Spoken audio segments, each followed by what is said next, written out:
अरे ये क्या हुआ? मैं तो नए साल के ग्रीटिंग कार्ड्स लिखते लिखते सो ही गया। हर साल न्यू ईयर से पहले मेरे ही कार्ड्स पूरे क्यों नहीं होते हैं? ओ, अरे ये वाला तो खराब हो गया है। पता नहीं ये किसके लिए लिख रहा था मैं। अरे हाँ, याद आया, ये राइचैन के लिए था शायद। मैं सोच रहा था कि इसे पूरा करके आराम से सोने चला जाऊंगा, लेकिन अफसोस की बात यह कि मैं इसे लिखते लिखते ही सो गया। मेरी आंख लग गई अचानक।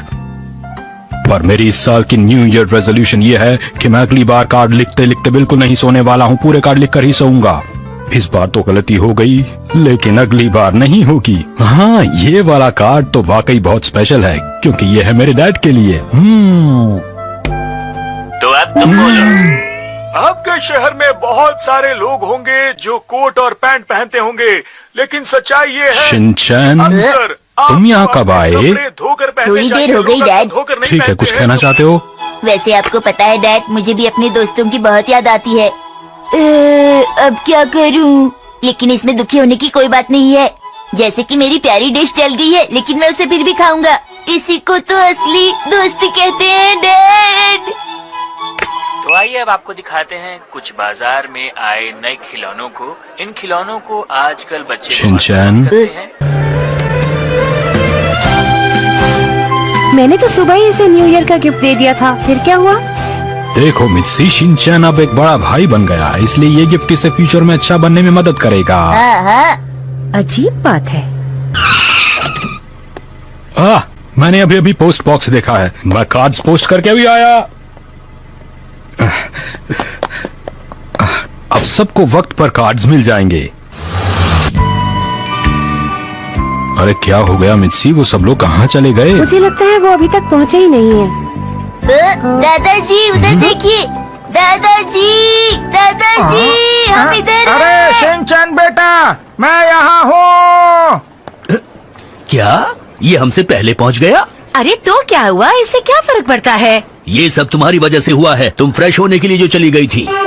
हेलो दादाजी, happy new year. Happy new year. सबको हैप्पी न्यू ईयर।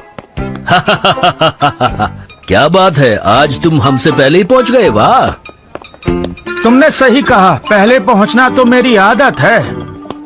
वैसे तो हम लोग भी टाइम पर ही पहुंच गए थे, बस थोड़ा सा फ्रेश होने के लिए बीच में रुक गए थे, इसीलिए हमें देर हो गई। तुम बहाने बना रहे हो ना? हाँ ऐसा ही है। मेरे पीछे रहो तुम। फालतू बातें मत करो। ये कभी नहीं बदलेंगे।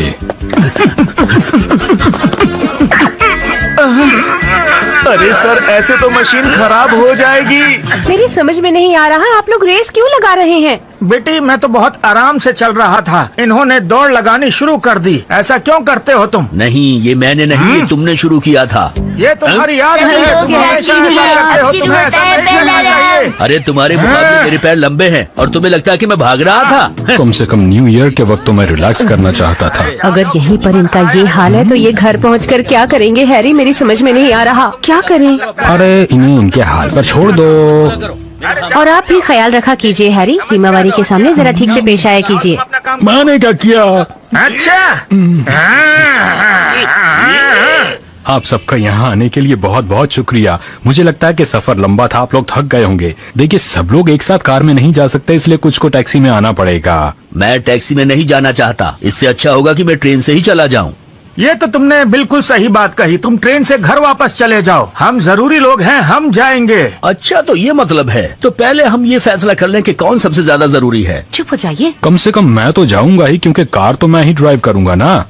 बच्चों का ख्याल रखने के लिए मुझे भी तो जाना होगा ना। और मैं नए साल का खाना बनाने में मिसी की मदद करने वाली हूँ। मैं भी तुम लोगों की मदद करूंगी। और मैं हिमावारी को क्वांटम की कहानी पढ़ के सुनाऊंगा। मैं तो सोच कर आया हूँ कि बच्चों को अच्छी कहानियाँ सुनाऊंगा। मुझे पूरा यकीन है कि ये झूठा बहाना बना रहा है। इन तीनों को ले जाना जरूरी नहीं है। देखिए, अब सिर्फ एक ही जन अंदर आ सकता है, तो आप में से वो आ जाए जो ज्यादा थका हुआ महसूस कर रहा है। मुझे लगता है कि मैं ठीक हूँ, क्योंकि मेरे पैर और हाथ दोनों सही काम कर रहे हैं। मेरे भी, मैं योगा एक्सपर्ट हूँ। मुझे नहीं लगता कि तुम्हें अपने ऊपर इतना वजन डालना चाहिए। मैं तुम्हें करके दिखाऊं क्या? ये देखो, धनुरासन। ये देखो, 200-400 पुशअप तो ऐसे ही लगा लेता हूँ मैं। बाय बाय, घर पे मिलते हैं।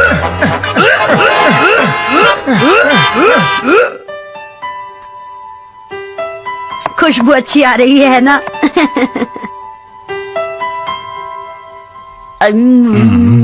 ये डिश तो बहुत ही अच्छी बनी है। क्या बढ़िया स्वाद है। क्या आप लोग इसे नहीं खाने वाले हैं? अपने नाना जी को खिलाओ, वो थक गए हैं देखो, बेटा। तुम हमारे बारे में बिल्कुल चिंता मत करो, समझे तुम? ये लो। आप लोगों को भूख लगी होगी ना, आ जाइए। चलिए आप लोग खाना खा लीजिए। थोड़ी देर पहले हमने कसरत की थी, इसलिए थोड़ी भूख लगी है। चलो खाना खा ही लेते हैं।